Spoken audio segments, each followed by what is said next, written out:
This is the Pal Talk News Network. The views expressed are solely those of the speaker and not necessarily those of paltalk.com, AVM Software, or its advertisers.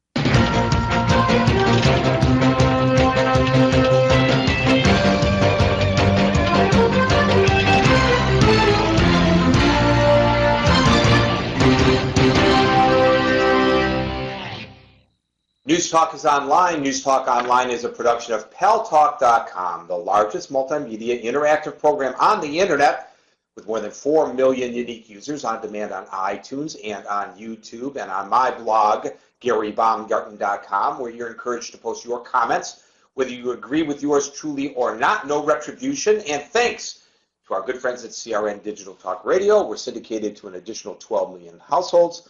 I am your host, Gary Baumgarten. I welcome you to the show, and I remind you once again that it's very important that you check periodically, and that means several times a day, to our website, paltalknewsnetwork.com, where you're going to see information that you may or may not see, hear, or read in the mainstream media, including the fact that there were some early warning signs that could have prevented the Fort Hood shootings.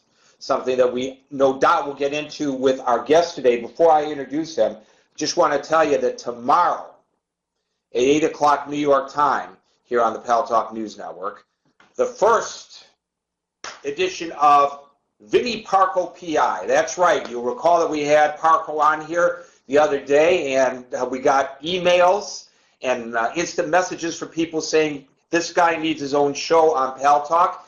You know him from the old Court TV days where there was a reality show called Parco PI, and they followed him around and videotaped him as he solved all kinds of cases, and always having beautiful women close at hand that he used as operatives.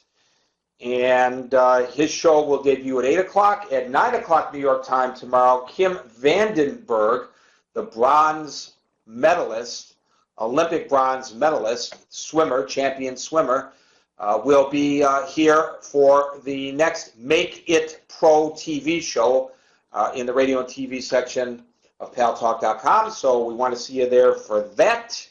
We're going to have some great fun. Well, the Republican Party is proposing a bill that would bar citizens of states deemed as terrorist states by the State Department from entering the United States of America.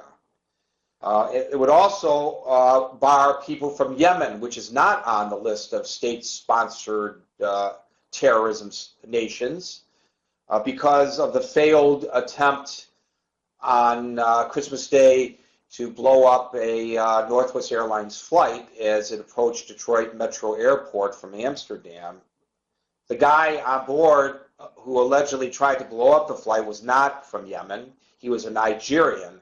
So I don't know how this would have prevented that. However, he allegedly was getting his marching orders from Al-Qaeda in the Arabian Peninsula, and that translates to Al-Qaeda in Yemen. And there are indications that he was talking to the same radical imam in Yemen that the alleged Fort Hood shooter was talking to. And in addition to that, today there is a very interesting op-ed piece in USA Today that was penned by Lee Hamilton and Thomas Keene. They are the two gentlemen who were the chairs of the 9/11 Commission. And they say in that piece that there's still work to be done more than 8 years after the 9/11 attacks. They say a lot has been done to improve things, but obviously we haven't fully learned our lessons. We were supposed to change the infrastructure of Intel so that they'd be able to connect the dots as they failed to do prior to the September the 11th attack, and they did not do that on Christmas Day. And if it weren't for the real first line of defense, and that's the citizens, the people flying on that Northwest flight, perhaps the guy who was trying to blow that plane out of the sky over Michigan would have been successful. Joining us today to talk about all that and what's really going on behind the scenes is somebody who really knows, and I'm so glad to have him on the show, Melvin Goodman. He is a senior fellow at the Center for International Policy. He is the National Security and Intelligence columnist for truthout.org, author of The Failure of Intelligence, The Decline and Fall of the CIA. He's an adjunct professor of government at Johns Hopkins University.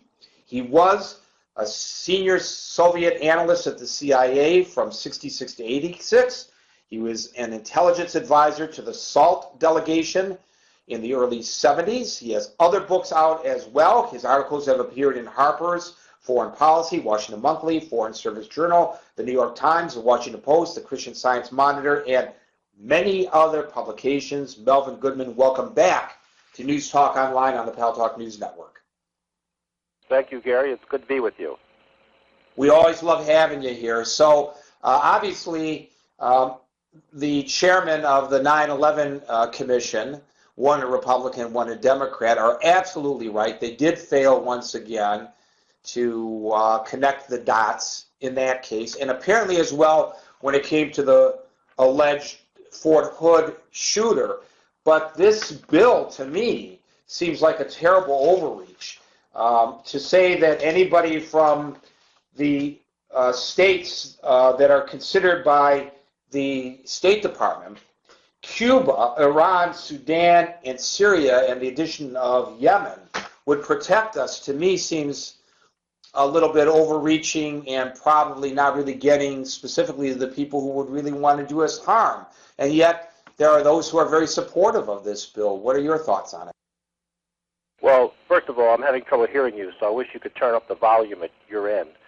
But second, let's talk about Lee Hamilton and Governor Kane for a minute, because the 9/11 Commission is responsible for the crazy quilt intelligence community that we have now that contributed to the intelligence failure. And this wasn't a systemic failure. This was a failure of the system, which is much broader. And they created the system.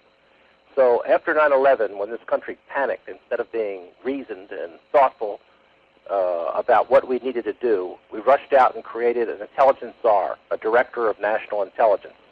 Now, it was the director of national intelligence who I think was directly responsible for this intelligence failure on Christmas Day, because the intelligence community leadership, which the czar is responsible for, did not do anything to deal with the analytic resources that were required for working on Yemen and al-Qaeda on the Arabian Peninsula.